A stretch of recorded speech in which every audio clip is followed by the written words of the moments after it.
যে স্ত্রী তার স্বামীকে কষ্ট দেয় তার জীবনে মারাত্মক 3টি বিপদ আসবে, কেউ তাকে সেই বিপদ থেকে রক্ষা করতে পারবে না। পৃথিবীর সবচেয়ে খারাপ স্ত্রী, খারাপ নারী হচ্ছে সে যে তার স্বামীকে খোঁটা দিয়ে কথা বলে। স্বামীর সামনে কখনো খোঁটা দিয়ে কথা বলবেন না। একজন স্বামী তার গোটা জীবনটা শেষ করে দেয়, চাকরি করে, কষ্ট করে, শুধুমাত্র তার স্ত্রীকে আর তার সন্তানাদিদেরকে খুশি রাখার জন্য। বিশেষ করে নারীদেরকে বলছি, আপনারা কখনো আপনাদের স্বামীদেরকে অন্য কারোর সাথে কম্প্রোমাইজ করবেন না, দৃষ্টান্ত করবেন না।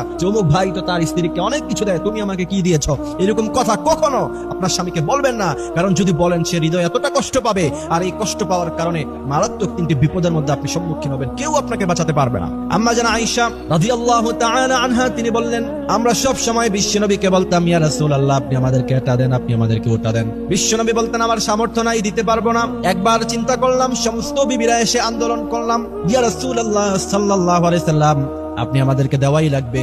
ওই সময় আম্মা জান আয়েশা বলেন, বিশ্বনবী আমাদেরকে ডেকে বললেন, আমার কাছে কোনো কিছু দেওয়ার সামর্থ্য নাই, যদি এইভাবে থাকতে চাও তাহলে থাকো, আর না হলে তোমাদেরকে আমি তালাক দিয়ে দিব, তোমরা চলে যাও।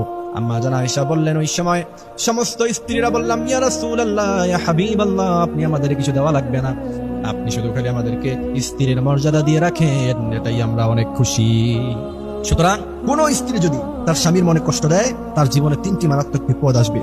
প্রথম নাম্বার বিপদ হচ্ছে, বিশ্বনবী বলেন, কোন স্বামীর মনের মধ্যে যদি কষ্ট থাকে, এমত অবস্থায় যদি কোনো স্ত্রী মারা যায়, বিশ্বনবী সাল্লাল্লাহু আলাইহি ওয়াসাল্লাম বললেন, দুনিয়া উলটপালট হয়ে যেতে পারে, ওই মহিলা কোনোদিন জান্নাতে যাবে না।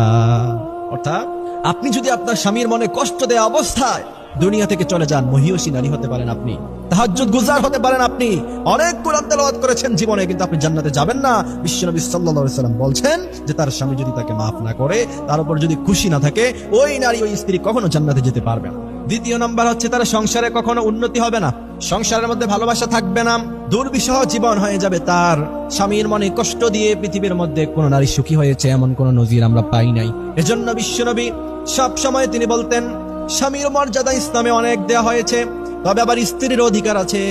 স্ত্রীর হক মেরে যারা নষ্ট করে দেয়, স্ত্রীর সাথে বাজে ব্যবহার করে, বিশ্বনবী বললেন, খায়রুকুম খায়রুকুম লিআহলি, তোমাদের স্ত্রীদের কাছে ভালো হলে পরে তোমরা প্রকৃতপক্ষে ভালো মানুষ, স্ত্রীদের কাছে খারাপ হলে আসলেই তোমরা খারাপ মানুষ। এই জন্য দ্বিতীয় নাম্বার যে বিপদ আসবে, সেটা হচ্ছে তার সংসারে কখনো কোনোদিন উন্নতি হবে না। তৃতীয় নাম্বার যে বিপদ হচ্ছে, স্বামীর মনে কষ্ট দেওয়ার কারণে সে মুসিবতের মধ্যে পড়ে যাবে, অভাব অনটনের মধ্যে পড়ে যাবে। বিশ্বনবী সাল্লাল্লাহু আলাইহি সাল্লাম বড় স্পষ্ট ভাবে স্বামীর মর্যাদা সম্পর্কে কথা বলেছেন, এবং তিনি বলেছেন, স্বামীর মনে যারা কষ্ট দেয় তারা কবিরা গুনাহ করে।